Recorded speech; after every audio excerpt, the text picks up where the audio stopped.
වික්‍රමසිංහ. ඉතින් අද අපිට තියෙන ටාස්ක් එක තමයි සෙලරි ප්‍රොඩක්ට්ස් වල ඇක්ටිව් ඩිඇක්ටිව් ප්‍රොසෙස් එක හදන එක. ඉතින් මේක කොහොමද හදන්නේ කියලා අපි දැන් බලමු.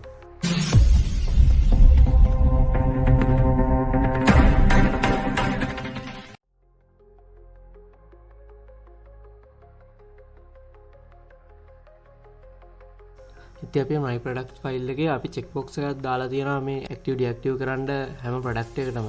check box එක change වෙද්දී තමයි මේ active deactive process එක සිද්ධ වෙන්නේ. ඉතින් ඒ හින්දා අපේ check box එකට අපි on change එකක් දාලා තියෙනවා. on change එකේදී change product status කියන function එකට තමයි call කරන්නේ. ඉතින් මේ function එක කොහොමද වැඩ කරන්නේ කියලා අපි දැන් බලමු.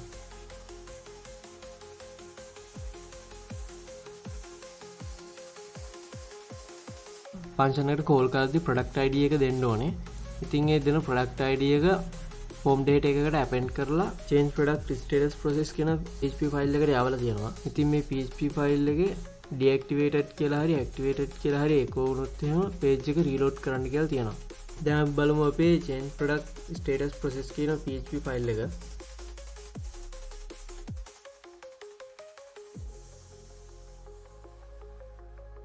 ඉතින් මෙතනදී එකටම connection file එක include කරලා තියෙනවා. ඊට පස්සේ අපේ JavaScript එකකින් එන product ID එක variable එකට assign කරලා තියෙනවා.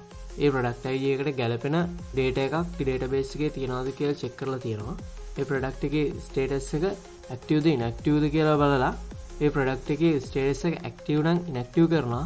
ඊට පස්සේ deactivated කියලා echo කරනවා. එහෙම නැත්නම් product එක inactive නම් product එක active කරලා activated කියලා echo කරනවා. ඉතින් මෙහෙම product එක database එකේ නැත්නම් something went wrong කියලා echo කරන්න කියලා දීලා තියෙනවා. හරි දැන් අපි බලමු මේකේ demonstration එකක්. ඉතින් මේ තියෙන අපේ seller ගේ store page එක. හැම product එකකටම මෙතන check box එකක් අපි දීලා තියෙනවා. ඉතින් අපි මේ product එක දැන් inactive කරලා බලමු. memory card කියන product එක inactive තත්ත්වය තමයි තියෙන්නේ.